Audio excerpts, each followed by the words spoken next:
যদি তোমার কোনো নাম না থাকতো তাহলে তোমার বাড়ির লোক তোমাকে কি বলে ডাকতো?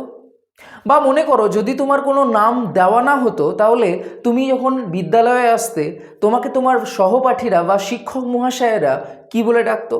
খুব অসুবিধা হতো। এবং সেই জন্যই আমরা গত ক্লাসে দেখেছিলাম যে ট্যাক্সোনমির কেন উদ্ভব হলো, কেন বিজ্ঞানী ক্যারোলাস লিনিয়াস তিনি দ্বিপদ নামকরণ করেছিলেন।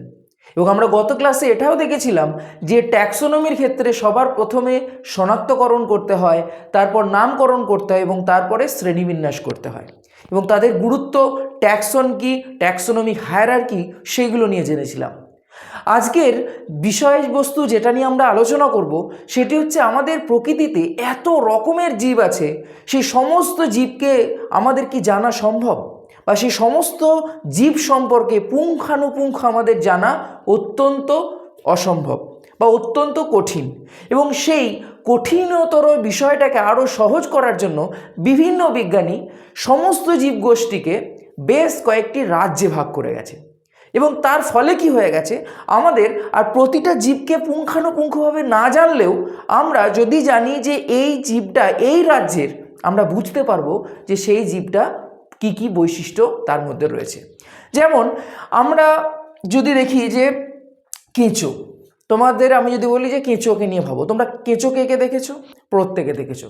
তাহলে তুমি ভাবো কেঁচোর সাথে আরশোলার কোনো সম্পর্ক আছে? না। কি করে বুঝছো নেই? তার কারণ তুমি বলবে যে কেঁচো এবং আরশোলার মধ্যে পুরো গঠনগতই একটা পার্থক্য রয়েছে, তার ফলে আমরা বুঝতে পারছি কেঁচো এবং আরশোলা এক নয়। ঠিক সেই রকম আমাদের প্রকৃতিতে যে বিভিন্ন জীব রয়েছে তাদের মধ্যে কিছু জীবের মধ্যে আমরা সাদৃশ্য পাবো, কিছু জীবের মধ্যে আমরা বৈসাদৃশ্য পাবো। যেমন আমি যদি বলি বট গাছ আর কাঁঠাল গাছ, তোমরা দেখো বলবে যে বট গাছ এবং কাঁঠাল গাছ তাদের মধ্যে বেশ কিছু সাদৃশ্য রয়েছে। আবার তুমি যদি বলা হয় যে বট গাছ এবং তাল গাছ, তাদের মধ্যেও তোমরা কিন্তু কিছু সাদৃশ্য পাবে, কিছু বৈসাদৃশ্য পাবে। অর্থাৎ এই যে এত জটিলতর বিষয়বস্তু, কোন জীব তাকে নিয়ে কি কি জানতে হবে সেইগুলো একেবারে জানা আমাদের পক্ষে অত্যন্ত কঠিন। সেই জন্য বিভিন্ন বিজ্ঞানী সেই জীবজগৎকে বা সমস্ত জীবজগৎকে বিভিন্ন ভাগে ভাগ করেছেন। তো তোমাদেরকে যেটা আজকে আমি বলবো সেটা হচ্ছে বিজ্ঞানী রবার্ট হুইটেকার তিনি সমগ্র জীবজগৎকে 5 রাজ্যে ভাগ করেছেন। 5টি রাজ্যে সমগ্র যে জীবজগৎ, সেই জীবজগৎকে 5টি রাজ্যে ভাগ করেছে। তার মানে হচ্ছে এই 5টা রাজ্যের মধ্যে আমাদের পৃথিবীতে যাবতীয় যা জীব রয়েছে সবাই তার মধ্যে অন্তর্ভুক্ত। তো সেই 5 রাজ্য কি কি বললেন না, একটি রাজ্য হচ্ছে মনেরা,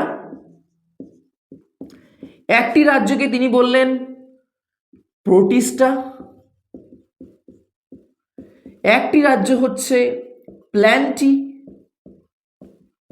একটি রাজ্য হচ্ছে ফাঙ্গি এবং আরেকটি রাজ্য হচ্ছে অ্যানিমেলিয়া। অর্থাৎ সমগ্র জীবজগৎকে তিনি এই 5টা রাজ্য বা কিংডমে ভাগ করলেন। এবার আমরা দেখতে পাবো যে এই 5 রাজ্যের মধ্যে কে কোন রাজ্যে আসবে। তো তোমরা ভালো করে লক্ষ্য করো যে তোমরা যখন ঘেমে যাও, তোমরা কে কে ঘামো? প্রত্যেকে ঘামো। এবং আচ্ছা তোমরা আমাকে বলো তো যে ঘামের কি কোনো গন্ধ আছে? অবশ্যই গন্ধ আছে, আমরা পাই। গ্রীষ্মকালে ঘামলে আমরা দেখতে পাই যে অনেকেরই তীব্র গন্ধ দেখতে পাই। তো কিন্তু তোমরা একটা সত্য জানলে তোমরা অবাক হবে, সেটা হচ্ছে প্রকৃতপক্ষে ঘামের কোনো গন্ধ নেই। তাহলে এখন প্রশ্ন যে আমরা তাহলে ঘামে গন্ধ পাই কেন? তার প্রধান কারণ হচ্ছে ঘামের মধ্যে থাকে বেশ কিছু অণুজীব। অণুজীব মানে যে জীবগুলোকে আমরা খালি চোখে দেখতে পাই না। এবং সেই জীবগুলোর মধ্যে বেশ কিছু রয়েছে ব্যাকটেরিয়া, এবং তারা অত্যন্ত নিম্ন শ্রেণীর জীব। তাদের না অনেক কোষ আছে, তাদের না উন্নত নিউক্লিয়াস আছে, তাদের না উন্নত কোষ প্রাচীর রয়েছে, একদম অনুন্নত জীব, কিন্তু তারা একটা নির্দিষ্ট কার্যাবলী সম্পন্ন করে। আবার তোমরা দেখবে বাড়িতে টক দই খেয়েছো তো প্রত্যেকে, এবং এই টক দইটাও কিন্তু ওই অণুজীবের কার্যকারিতার ফলে সৃষ্টি হচ্ছে। যদি ওই অণুজীবগুলো না থাকতো, তুমি ভাবো বাড়িতে বসে বসে তুমি কিন্তু টক দই বানাতে পারতে না। অর্থাৎ আমরা বেশ কিছু অণুজীব পাচ্ছি যারা অত্যন্ত নিম্ন শ্রেণীর জীব, কিন্তু তাদের অস্তিত্ব রয়েছে, তারা আণবিক ক্ষণিক, এবং সেই সমস্ত জীবকে আমরা রাখছি কোন রাজ্যে?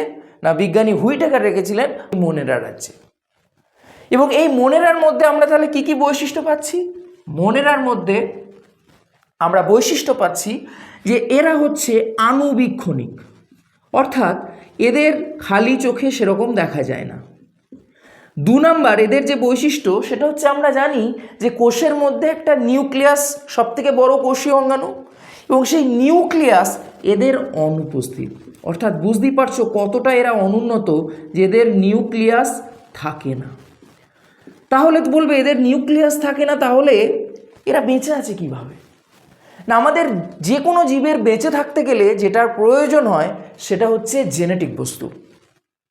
মোনেরা রাজ্যের মধ্যে যারা থাকে তাদের জেনেটিক বস্তু মানে ডিএনএ বা আরএনএ থাকে, কিন্তু সেটা একটা নির্দিষ্ট প্রোটেক্টেড যে কোষীয় অঙ্গাণু তার মধ্যে থাকে না, সেটা নিউক্লিয়াসের মধ্যে থাকে না, সেটা কোষের মধ্যে। মনে করো এটা একটা ব্যাকটেরিয়া, এবং এই ব্যাকটেরিয়ার জেনেটিক বস্তুটা তার মধ্যে এরকম ছড়িয়ে ছিটিয়ে থাকে, তখন সেটাকে আর নিউক্লিয়াস বলা হয় না, বলা হয় নিউক্লিওয়েড। তাহলে নিউক্লিওয়েড কাদের থাকে? না, নিউক্লিওয়েড আমরা মোনেরার মধ্যে যে সমস্ত জীব রয়েছে তাদের মধ্যে আমরা এটা বৈশিষ্ট্যটা দেখতে পাই, অর্থাৎ এদের নিউক্লিওয়েড বর্তমান। আর কি এদের বৈশিষ্ট্য? না, এদের আমরা দেখতে পাবো যে জেনারেলি প্রাণী কোষের ক্ষেত্রে কোষ প্রাচীর থাকে না, উদ্ভিদ কোষের ক্ষেত্রে কোষ প্রাচীর থাকে, এবং এদের যে কোষ প্রাচীর সেটা একটা বিশেষ উপাদান নিয়ে গঠিত, সেটা হচ্ছে পেপটাইডোগ্লাইক্যান।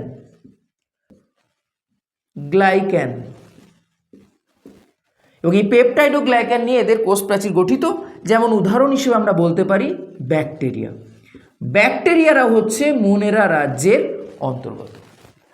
নেক্সট তিনি যে শ্রেণীবিভাগটা করেছিলেন সেটি হচ্ছে মোনেরারা যেমন ছিল এককোষী, অর্থাৎ একটাই মাত্র কোষ, এটা অত্যন্ত গুরুত্বপূর্ণ একটা ক্যারেক্টার, যেটা এককোষী এবং তাদের নিউক্লিয়াস থাকে না, নিউক্লিয়াস একদমই অনুন্নত। প্রোটিস্টা হচ্ছে তারা যারা এককোষী, আণবিক ক্ষণিক, খালি চোখে দেখতে পাবো না, এককোষী এবং তাদের নিউক্লিয়াস উন্নত, অর্থাৎ এরাও এককোষী মোনেরার মতোই, কিন্তু এদের যে নিউক্লিয়াস সেটা উন্নত, নিউক্লিয়াস উন্নত। যেমন আমরা উদাহরণ হিসেবে বলতে পারি, প্রোটিস্টার উদাহরণ হিসেবে যে অ্যামিবা। তাহলে দেখো আমরা এই মোনেরা এবং প্রোটিস্টার মধ্যে আমরা অ্যামিবার নামও শুনেছি, আমরা ব্যাকটেরিয়ার নামও শুনেছি, কিন্তু দেখো দুজনের মধ্যে কিন্তু ডিফারেন্স রয়েছে, দুটো জীবের মধ্যে কিন্তু ডিফারেন্স রয়েছে, পার্থক্য রয়েছে। কি পার্থক্য সেটা আমি অলরেডি বললাম।